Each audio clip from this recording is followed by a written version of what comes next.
নমস্কার। কুস্তি United primary teachers welfare অ্যাসোসিয়েশনের পক্ষ থেকে সুপ্রিম কোর্টের সামনে থেকে আপনাদের সকলের কাছে লাইভে এলাম। বিষয়টা হলো আজকে যে ম্যান্ডেটরি টেটের যে রায় হয়েছিল বিগত 1 সেপ্টেম্বর 2025-এ, সেই মামলা রিভিউ পিটিশন করা হয়েছিল আমাদের পক্ষ থেকে। সেই মামলায় আজকে রিভিউ পিটিশনগুলোর ওপেন কোর্ট হিয়ারিং ছিল। আমাদের পক্ষ থেকে এই মামলাটাকে সম্পূর্ণরূপে তৈরি করা থেকে শুরু করে সমস্তটাই করেছিলেন গোপাল সুব্রমণিয়াম স্যার, কিন্তু হাইকোর্টের সুপ্রিম কোর্টে 9 জাজেস বেঞ্চে শবরীমালা কেসে ওনার আছে, সাবমিশন ছিল। এবং ওনার আর একটা নিয়ম নিশ্চয়ই আপনারা দেখেছেন যে মামলাটা নেন সেই মামলাতে ওনার সাবমিশন শেষ হয়ে গেলেও উনি কিন্তু মামলাতেই থাকেন, অন্য কোথাও করেন না, মানে যান না। তা সেই জায়গা থেকে উনি ওই 9 জাজেস বেঞ্চের যে মামলা, সেই মামলার শুনানিতে উনি ছিলেন এবং বলেছিলেন যে আজকে থাকা সম্ভব নয়, যদি ফার্দার শুনানি হয় তখন উনি থাকবেন। আমরা সেই জায়গা থেকেই ওনাকে যেহেতু পাওয়া যাচ্ছে না, সেই জন্য দামা নাইডু স্যারকে নিয়েছিলাম। উনি প্রাক্তন বিচারপতি।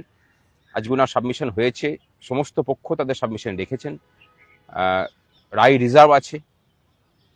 রিভিউ যখন ওপেন কোর্টে এসেছে, চলুন আশা করি যে সমস্তটাই পজিটিভ দিকেই যাবে, কারণ রায়কে সংশোধন করার একটা মাইন্ডসেট হয়তো মাননীয় বিচারপতির মধ্যেও ছিল বলেই এগুলোকে ওপেন কোর্টে নিয়ে আসা হয়েছে। সুতরাং আমরা সকলেই আশা করছি, পজিটিভ মাইন্ডসেট নিয়েই এটাকে দেখছি যে এটা মানে পজিটিভ রায় আমাদের পক্ষে আসবে।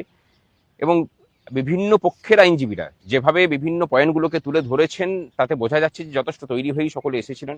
আমাদের পক্ষ থেকে যখন একই বিষয়ে রিপিটেশন হচ্ছে, তখন দামা নাইডু স্যার একদম নতুন পয়েন্ট নিয়েছিলেন যে আগের একটা সিভিল ম্যাটারে যখন যে সুবিধা তুমি ভোগ করছো, সেটাকে খণ্ডন করে অন্য একটা বিষয়কে চাপিয়ে দেওয়া যায় না। সেটা ফিনান্সিয়াল ম্যাটারে হতে পারে, কিন্তু সেখানে কোনো সময় অধিকারকে কমানো যায় না। ধরুন একজন একটা বেতন পায় 100 টাকা, আপনি নতুন বিল নিয়ে এসে সেটাকে 80 টাকা করতে পারেন না, আপনি 100 টাকায় রাখতে পারেন বা 120 টাকা করতে পারেন।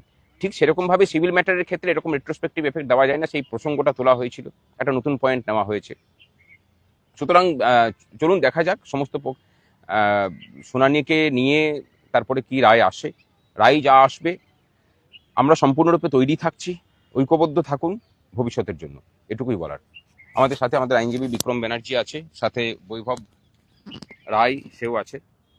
আমি বিক্রমকে কিছু বলার জন্য অনুরোধ করছি। আজকে হিয়ারিং, আজকে রিভিউ পিটিশনটা আজকে ওপেন কোর্টে শুনানির জন্য এসেছিল। সেখানে জজ সাহেবের কাছে সমস্ত আইনজীবী যারা রয়েছেন, সিনিয়র আইনজীবী সুপ্রিম কোর্টের, আমাদের তরফ থেকে দামা নাইডু স্যার ছিলেন, তিনি আর্গুমেন্ট করেছেন। বিষয়টা হলো 2001-এর যে কোয়ালিফিকেশন, সেটাও মিনিমাম কোয়ালিফিকেশন, আবার 2010-এ যেটা বেরিয়েছে 23শে আগস্ট এনসিটিভি থেকে, সেটাও মিনিমাম কোয়ালিফিকেশন। এটা কোর্টের কাছে আর্গুমেন্ট হিসেবে প্লেস করা হয়েছে।